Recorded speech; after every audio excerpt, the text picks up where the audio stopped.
mon souffle. Bien-aimés chers frères et sœurs en Christ, bonjour et bienvenue à cette autre édition de l'Instant Biblique. Je suis Patrice, le pasteur, et comme à chaque fois, je voudrais partager avec vous un passage des Écritures qui m'a marqué. Ce sera Marc 4, les versets 35 à 40, que beaucoup d'entre vous connaissent déjà, et on nomme généralement la tempête apaisée. Ce jour-là, le soir venu, Jésus leur dit: passons sur l'autre rive. Après avoir renvoyé la foule, ils l'amenèrent dans la barque où il se trouvait. Il y avait aussi d'autres barques avec lui. Un vent violent s'éleva et les vagues se jetaient sur la barque au point qu'elle se remplissait déjà. Et lui, il dormait à l'arrière sur le coussin. Ils le réveillèrent et lui dirent: Maître, cela ne te fait rien que nous soyons en train de mourir. Il se réveilla, menaça le vent et dit à la mer: Silence, tais-toi. Le vent tomba et il y eut un grand calme.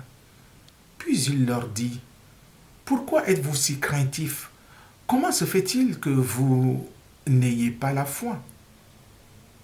Il fut saisi d'une grande frayeur et ils se disaient les uns aux autres: Qui est-ce donc cet homme? Même le vent et la mer lui obéissent. Comme je l'ai dit à l'entame de cette lecture, c'est un passage bien connu, n'est-ce pas, pour ceux qui ont l'habitude de lire les Écritures, qui ont l'habitude de lire la Bible. Trois choses me marquent dans ce passage. Je sais qu'on peut en faire plusieurs développements, mais je voudrais retenir essentiellement trois choses. La première, c'est que les disciples ont embarqué avec eux Jésus. Donc Jésus se retrouve dans la même barque que les disciples. Et quand la tempête survient, ils prennent l'initiative d'aller réveiller Jésus. Certainement, ils ont essayé de maîtriser la situation par eux-mêmes. Ils ont essayé d'y mettre leur propre force. Ils n'y sont pas parvenus. Et ils se sont rappelés que Jésus était là. Ils sont partis le réveiller. Et cela m'a frappé en ceci que Jésus leur laisse la latitude, la possibilité de venir le réveiller. Je me demande, est-ce que s'il ne l'avait pas fait, Jésus aurait quand même réagi? Mais une chose est sûre, lorsque nous sommes en Christ, lorsqu'il est dans notre barque, il ne faut pas oublier de faire appel à lui. Là, quelque part, je me dis que Jésus a laissé les disciples prendre l'initiative de l'appeler puisqu'il est déjà dans la barque. C'est comme cela que Jésus, dans nos vies, est présent, mais parfois nous oublions de faire appel à lui quand les choses vont mal. Nous cherchons par nos propres moyens à nous en sortir. Et pourtant, il est là, il suffit de se tourner vers lui, de lui avouer notre incapacité par nous-mêmes à nous en sortir et l'appeler au secours. La deuxième chose qui me marque, c'est que Jésus, une fois réveillé, appelle le calme. Il impose silence à la mer en furie. Et tout se calme. Et les disciples, n'est-ce pas, leur barque peut retrouver sa sérénité. Mais ce qui m'a vraiment touché, c'est que le texte au verset 36 nous signale d'autres barques avec eux dans la mer. Ce qui veut dire que lorsque la tempête s'est apaisée, ce n'était pas simplement pour la barque où se trouvait Jésus. Cela était valable pour toutes les barques qui étaient dans la mer en ce moment-là. Et cela m'interpelle aussi. Nos prières ont des conséquences sur le monde. Nos prières ont des conséquences dans la vie des membres de notre Église, des membres de notre famille. Quand nous prions et nous demandons la paix pour le monde, ce n'est pas seulement la paix dans notre petit coin.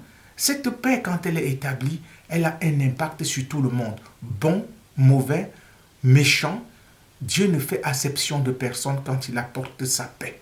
Cette paix est essentielle pour tout le monde. Alors, nous, chrétiens, nous avons une mission importante. Nous qui connaissons que Jésus peut agir pour le bien de l'humanité, n'hésitons pas à faire appel à lui pour les nombreux problèmes qui se présentent à notre société, à notre pays, à notre famille, sachant que même si nous sommes le seul qui croyons en Jésus et que nous nous mettions à prier, cela a un très grand impact dans la vie de ceux qui nous entourent. Ne nous décourageons pas, même si pour l'instant nous ne voyons pas les fruits se produire. Et la troisième chose qui encore me frappe dans ce texte, c'est au verset 40. Jésus établit une relation, il voit un lien entre la peur et l'absence de la foi. S'ils ont eu peur, c'est parce qu'ils n'ont pas eu foi. Jésus dit, ne soyez pas craintifs. N'avez-vous pas la foi? Pourquoi vous n'avez pas la foi? Autrement dit, s'ils avaient la foi, s'ils croyaient que Jésus était capable de faire des choses, ils n'auraient pas eu peur avant d'exprimer leur peur. En fait, c'est une façon pour Jésus de leur dire, chaque fois que vous avez peur, tournez-vous vers moi. Ne vous laissez pas déstabiliser par la peur. Ne vous laissez pas détruire par la peur.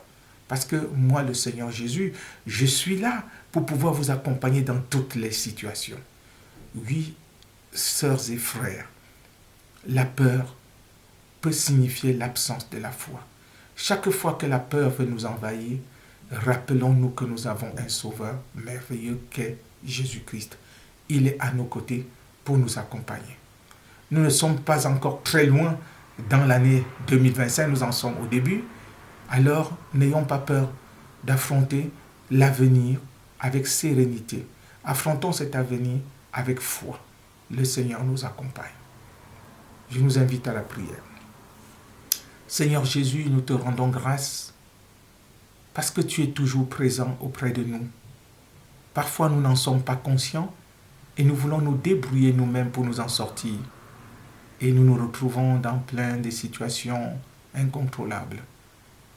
Merci pour ta présence à nos côtés chaque fois que nous sommes en péril. Merci aussi parce que tu es là, même quand tout semble bien aller. Seigneur, donne-nous de prendre conscience de notre rôle dans la société. Nous te prions pour la paix dans notre monde, dans notre pays, dans notre famille. Nous te prions en sachant que quand tu mets la paix autour de nous, cela a un impact important dans les vies de toutes celles et tous ceux qui nous entourent. Merci Seigneur, au nom de Jésus. Amen. Sœurs et frères, sincèrement merci pour votre fidélité à ce programme L'Instant Biblique. Nous vous donnons rendez-vous la semaine prochaine pour une autre édition de L'Instant Biblique. Avant de nous séparer, je vous invite à chanter ce cantique du recueil sur les ailes de la foi qu'on peut retrouver dans d'autres recueils, le 379. Seigneur, Maître, entends-tu la tempête? Que Dieu vous bénisse et vous garde. À très bientôt. Au revoir.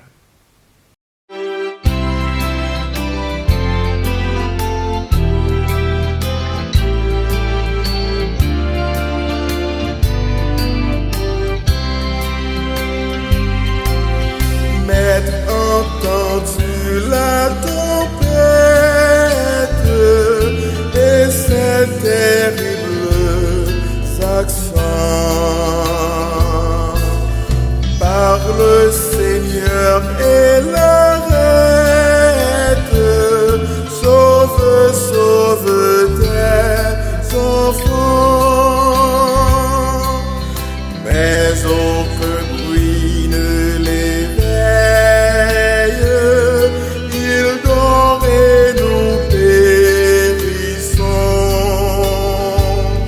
À nos cris près de l'oreille, sauve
je m'adresse, c'est à toi que j'ai recours.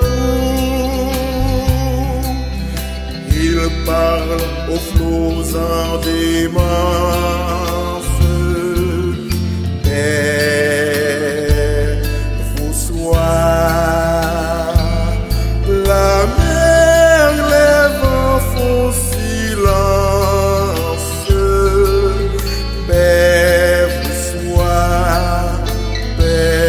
vous sois, il est notre délivrance. Père, vous sois, maître l'onde est apaisée, le doute a quitté mon cœur et mon âme consolée a retrouvé son sauveur. Ô prince, d'entamer ma vie jusqu'au jour de ma mort. En toi seul je me confie, tu me conduiras au port. Il parle aux flots indéments.